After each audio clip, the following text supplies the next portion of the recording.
На торжественном подведении итогов года педагога и наставника представители отрасли образования со всех уголков Коми. Каждому есть что вспомнить, о чем рассказать, за что получить награды. Первым делом их вручает глава Коми. Заслуженным работником республики становится Татьяна Астарханова, директор Дворца творчества детей и учащихся молодежи Сыктывкара. Год педагога и наставника был очень шикарный.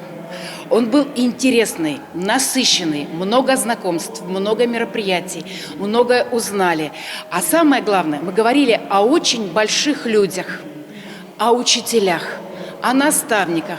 Мы о них вспомнили, мы с ними пообщались, мы их поблагодарили, мы с ними встретились, хотя бы элементарно встретились.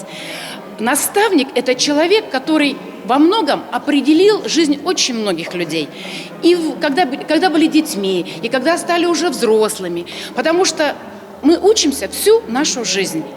В 2023 году открыли свои двери школы в селе Обячево, детский сад в микрорайоне Кочпанчит Сыктывкара, школа-детский сад в деревне Усть-Ижма. После капитального ремонта заработал детсад в Кажеме Кайгородского района. Коми активно принимает участие в федеральной программе «Модернизация школьной системы образования». Именно учитель несет особую миссию – прививать детям любовь к отчизне, родному краю.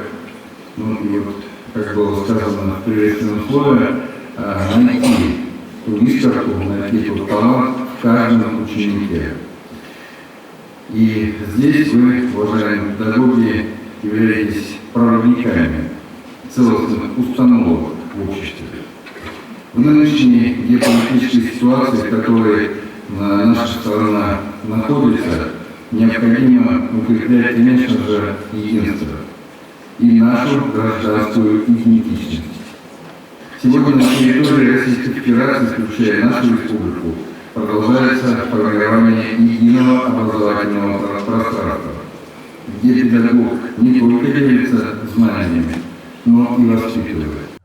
В год педагога и наставника проведено множество мероприятий, форумов, встреч. Только к акции «Спасибо учителю» в России присоединились более 2 миллионов человек. В Коми 10 тысяч жителей. Это начинание будет жить многие годы, уверены организаторы. Так же, как и проведение уроков мужества, встреч, разговоров о важном, старт которым дал президент 1 сентября 2022 года. В этом году в Коми прошли 3 большие учительские недели, одна из которых в рамках форума «Государство, образование, общество». На 60 площадках региона более 80 мероприятий. Впервые в нашем регионе провели форум педагогических династий и традиционные католиковские чтения. А 23 конкурса профессионального мастерства выявили ярких звезд на педагогическом небосклоне. Самые значимые – «Сердце отдаю детям», республиканский этап всероссийского конкурса «Учитель года России», «Воспитатели России», «Мастер года», «Лучшая сельская школа», педагогический вернисаж «Коми Велодыч». В октябре, в День учителя, в столице Коми открылась аллея педагогической славы. Ее героями стали те, кто много лет отдал отрасли образования. Наша республиканская система образования отличается единством. У нас нет понятия подведомственности и подчиненности. У нас с вами одна большая команда. И год педагога и наставника еще раз нас в этом убедил.